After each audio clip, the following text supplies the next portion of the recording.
We have liftoff. SpaceX successfully launching its Crew 10 towards the International Space Station as part of a mission to bring home the two astronauts who have been there for more than 9 months. Let's bring in former NASA astronaut and former U.S. Air Force fighter pilot, Colonel Terry Virts. Colonel, welcome to the show. Thanks for having me on. Of course. So Crew 10 is successfully en route as we talk to the International Space Station. They left at 7 p.m. Eastern Friday. They're expected to arrive tonight, 11:30 Eastern time. Why is this trip taking longer than usual? Well, the trip for the normal space station rotation is pretty close. This mission was supposed to launch about a month ago.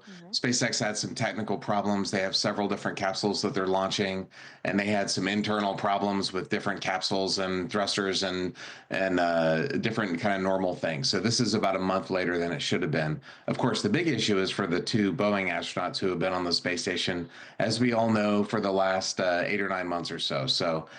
They transitioned from that Boeing test flight to just becoming a normal part of the space station crew. Politics had nothing to do with it. It was just a technical problem. NASA made a decision, and they went from test mission to normal half-year mission. Congratulations, some free time in space.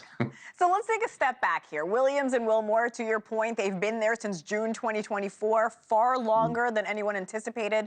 What are the lessons NASA should learn from this specific mission?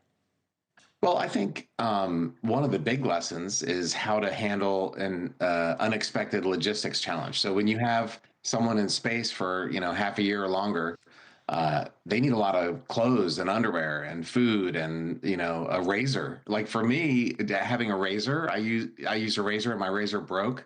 So just getting a razor was actually an issue. So those types of little logistics things that you wouldn't think about, NASA handled them great. They got the things that they needed. One of the biggest things they need, you just showed the astronaut running on the treadmill. You have to have exercise shoes, and that's super important because you have to exercise. Because if you don't, your bones and your muscles deteriorate. So just getting a pair of shoes that fit them is really important. And when you're only there for 8 days, you don't need exercise. But when you're there for 8 months, you do.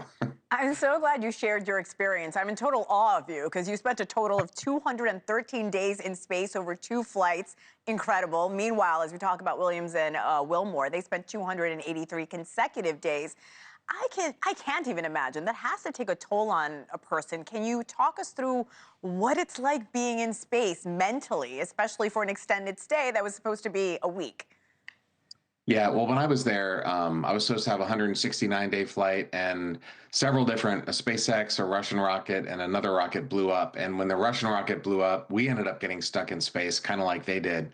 And we didn't know for how long, and we were short on supplies. Like, I'm a chocolate guy, and my Reese's peanut butter cups got low on supply.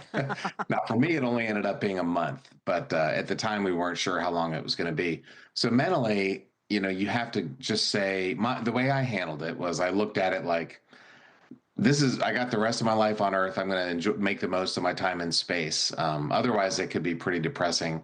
And these guys are professionals. They've done this before, and their crewmates supported them. And the biggest problem, honestly, is for their families on Earth. Like there's things that have to happen down on Earth with the yard and the house, and all the normal hassles on Earth are waiting. So I'm sure their families are even more happy that they're coming home than the astronauts themselves. And Colonel, you wrote a book about what it's like to be in space. As they're preparing to come back to Earth, what will that look like?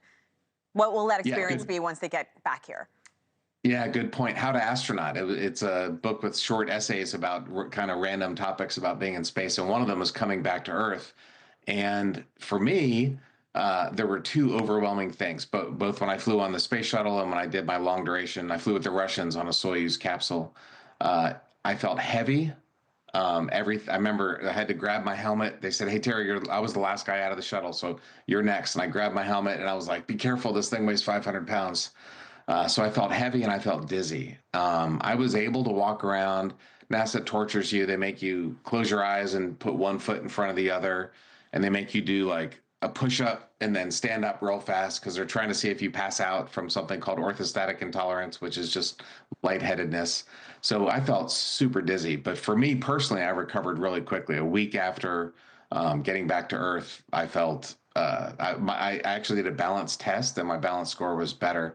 Some folks have, 2 months after landing, they still can't drive a car, but I was very fortunate. My body recovered very quickly.